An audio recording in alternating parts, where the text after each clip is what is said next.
All right, so I'm back out in the garage. I'm gonna do a quick grip change on the 93 FLHTC. So hopefully this will be just a short video.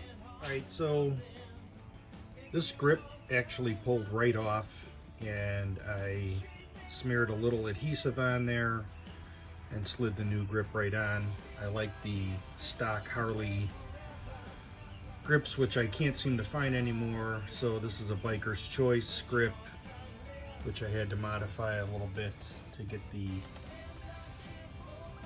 air gauge and air filler fitting through that grip, but I'm pretty happy with the results there. And now I'm going to be pulling this apart.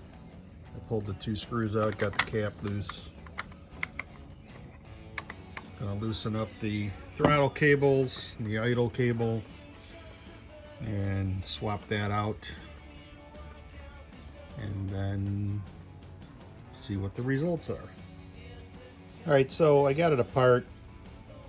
I pulled the locking clips, the little brass ferrules, if you can see them. These things are kind of a pain in the rear, but I got those off and then pulled down the bottom bracket and got this to slip right off. So I'll get the new one settled and bring it back. All right, so I got that slid on and back together. Not real happy with the